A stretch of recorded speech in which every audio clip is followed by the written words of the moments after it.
تو اللہ فرما رہا اولم یروا الی الارض، کیا انہوں نے زمین کو نہ دیکھا؟ وہ لوگ زمین کو نہیں دیکھا انہوں نے؟ کم انبتنا فیہا من کل زوج کریم، کہ ہم نے اس میں کتنے عزت والے جوڑے اگائے ہیں۔ یعنی زمین، یہ لوگ انکار کر رہے ہیں قیامت کا، حالانکہ قیامت میں انکار کرنے کی وجہ کیا ہے؟ کسی چیز کا دوبارہ پیدا ہوگا، کہ دوبارہ انسان کیسے پیدا ہوگا، دوبارہ مخلوقات کیسے پیدا ہوگا۔ تو اللہ نے فرمایا زمین کو ہی دیکھ لو بھائی، زمین پہ پودے لگتے، اس کے پتے ہوتے، سب کچھ ہوتا ہے، پودا ختم ہو جاتا ہے، سوکھ جاتا ہے، پھر وہی پودا مٹی میں مل جاتا ہے، اور اللہ تبارک و تعالیٰ پھر اسی زمین سے ویسے ہی پودے پھر نکال دیتے ہیں، اور شب و روز یہ کام ہو رہا ہے تمہارے سامنے، اور تم خود کرنا چاہو تو تم سے نہیں ہوگا۔ یہ تو اللہ کا بنایا ہوا سسٹم ہے جس کے تحت یہ ساری کی چیزیں خود بخود پیدا ہو رہی ہے۔ تو اللہ نے فرمایا کہ دیکھ لو، ہم نے ہر شرف والے جوڑے کو بنایا۔ یہاں پہ شرف والا جوڑا کہ اصل میں لفظ کریم کا جو لفظ ہے اچھی چیز کے لیے استعمال ہوتا ہے، جیسے کہ رجل کریم یعنی عزت والا مرد۔ جو کھجور کا درخت پھل دیتا ہے اس کو کہتے ہیں نخلۃ کریمۃ، یعنی شرف والا درخت۔ تو اسی طرح اللہ تعالیٰ نے جو بھی مخلوقات پیدا فرمائی ہے، چاہے وہ فائدہ مند ہو چاہے نقصان والی ہو، وہ بڑی شرف والی ہے، کیونکہ جن چیزوں کو ہم نقصان دہ سمجھتے ہیں اس کا دوسرا پہلو فائدے کا بھی ہوتا ہے۔ بہت ساری جڑی بوٹیاں ایسی ہوتی ہیں جس کو ہم ڈائریکٹ کھائیں تو ہمیں مار دے گی، نقصان پہنچائے گی، لیکن وہی جڑی بوٹیوں کو استعمال کر کے جو ہے میڈیسن سائنس جو ہے اس کو دوا بناتی ہے، تریاق بناتی ہے زہر کو ختم کرنے کا۔ تو فرمایا کہ جو بھی پیدا فرمایا کہ وہ شرف والی چیز ہے، اور فرمایا کہ ان فی ذلک لآیہ، اور بے شک اس میں ضرور نشانی ہے۔ اچھا، یہ جو فرمایا زمین کو نہیں دیکھتے، تو میں نے تو آپ کے سامنے پودے کی مثال بیان کی، پودوں کی، ورنہ اس زمین پر جتنی چیزیں ہیں، چاہے وہ پودے ہوں، چاہے وہ حیوانات ہوں، چاہے انسان ہوں، یہ سب کی سب اس زمین کی پیداوار ہے، یہ زمین ہی سے پیدا ہوتے ہیں۔ انسان ویسے ظاہری طور پہ تو اپنے ماں باپ سے پیدا ہوتا ہے، لیکن ماں باپ کے جسم کے اندر جو نطفہ بنتا ہے وہ کس چیز سے بنتا ہے؟ یہ غذا سے بنتا ہے۔ غذا کہاں سے بنتی ہے؟ وہ زمین سے بنتی ہے۔ تو اللہ تبارک و تعالیٰ نے ہر چیز کو زمین سے ہی نکالا، تو اس لیے اس میں ساری چیزیں شامل ہیں۔ تو انسان ان چیزوں پہ غور کر لے تو اس کو اللہ کی قدرت سمجھ میں آ جائے گا کہ وہ اتنا قادر ہے، اتنا قدرت والا ہے کہ اس بے جان سے زمین نہ چلتی ہے، نہ پھرتی ہے، نہ اٹھتی ہے، نہ کھڑی ہوتی ہے، نہ بیٹھتی ہے۔ زمین بے جانی ہے نا ہمارے نظریے کے مطابق، کیونکہ ہم جاندار تو اس کو کہتے ہیں جس میں موومنٹ ہو، جس میں کوئی حرکت ہو، ٹھیک ہے۔ جمادات یعنی پتھر جو ہوتے ہیں وہ ہمارے نظریے کے مطابق بے جان کہلاتے ہیں، کیونکہ وہ موومنٹ نہیں کرتے ہیں۔ پودے جاندار ہوتے ہیں کیونکہ ان میں موومنٹ ہوتی ہے، لیکن پودوں کی موومنٹ جو ہے وہ ورٹیکل ہوتی ہے عام طور پہ، کہ وہ زمین سے نکل کے سیدھے اوپر کی طرف جاتے ہیں، یہ ان کی حرکت ہوتی ہے۔ جبکہ اس کے مقابلے میں حیوانات ہیں، انسان ہے، اس کی حرکت جو ہے وہ ہر سائڈ میں ہوتی ہے، ہر طرف ہوتی ہے۔ تو جس میں بھی حرکت پائی جائے ہم اس کو جاندار کہتے ہیں۔ تو پتھروں کو جو ہے اس میں کوئی ظاہری طور پر حرکت نہیں پائی جاتی تو اس کو ہم بے جان کہتے ہیں۔ لیکن آپ قرآن کی آیتیں پڑھیں تو آپ کو پتہ چلا کہ پتھروں میں بھی شعور ہوتا ہے، پتھر بھی سمجھتے ہیں۔ خود قرآن نے فرمایا اس کے بارے میں، بلکہ خود حدیث موجود ہے کہ جب نبی کریم صلی اللہ تعالیٰ علیہ وسلم اس مکہ کے سنگلاخ زمین پہ چلا کرتے تھے، مکہ شریف کی، تو آپ کے پاؤں کے نیچے جو پتھر آتا تھا وہ موم کی طرح نرم ہو جایا کرتا تھا۔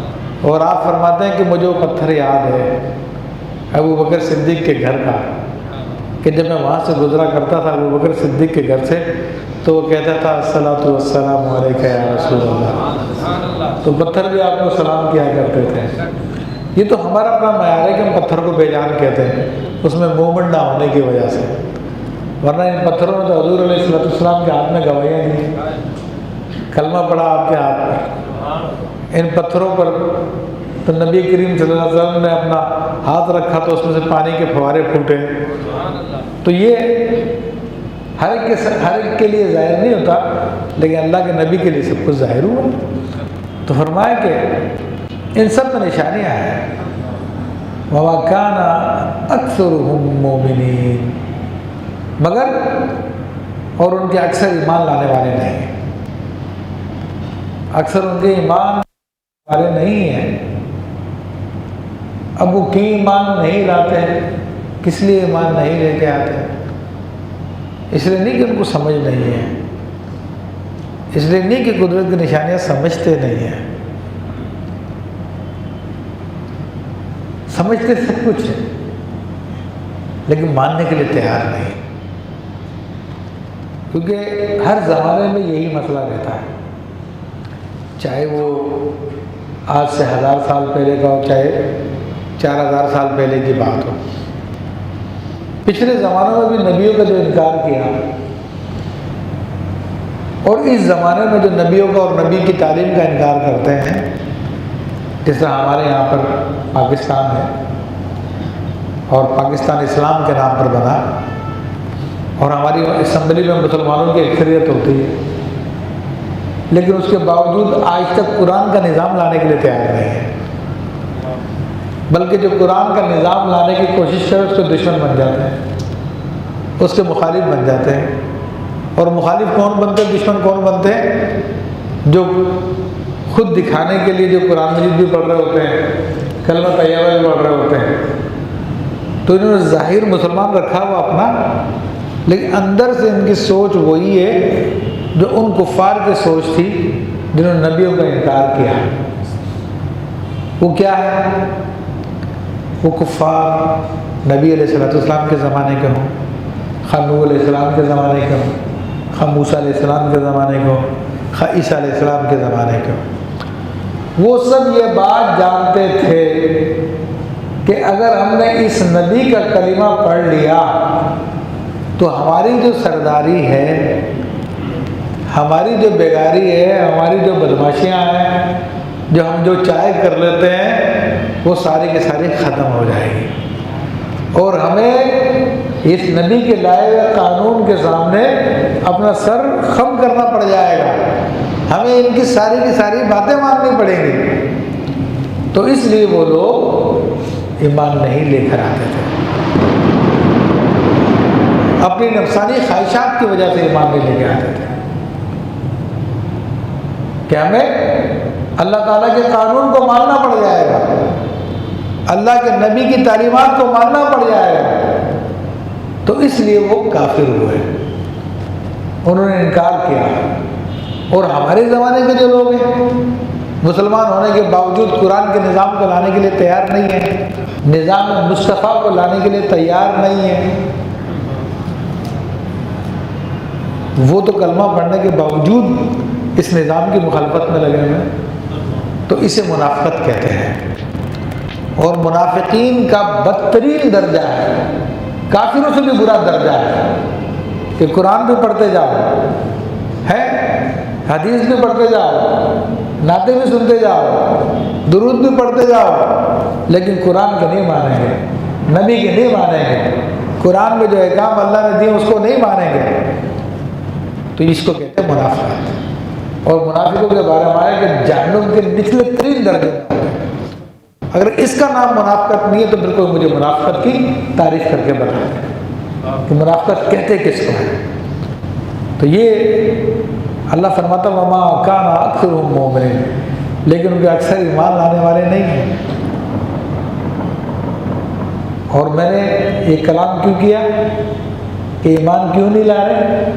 اس لیے نہیں کہ ان کو دلائل سمجھ میں نہیں آ رہے، دلائل سب سمجھتے ہیں، ارے ہمارے والے تو کلمہ پڑھتے ہیں بھائی، ہمارے یہاں پہ تو قرآن خوانی کرتے ہیں، قرآن کی تلاوتیں کرتے ہیں، بڑے اچھے اچھے قاری ہیں، پڑھ پڑھ کے دنیا کو سناتے ہیں کہ میں نے فلاں مدرسے سے حفظ کیا ہے، لیکن قرآن کا قانون نافذ نہیں کروں گا میں، کیونکہ قانون نافذ کرنے میں خود اپنے نفس کی موت ہو جائے گی، جو چاہتے کر لیتے وہ نہیں چلے گا۔ پھر قرآن کا قانون نافذ ہو تو پھر عمر فاروق جیسا حکمران خلیفہ جس کی سلطنت آدھی دنیا پر تھی، وہ ممبر پہ بیٹھا ہو تو کوئی آ کر سوال کر سکتا ہے کہ امیر المومنین آپ نے جو کرتا لیا ہے یہ آپ کا کپڑا آپ کے پاس اتنا زیادہ کہاں سے آ گیا؟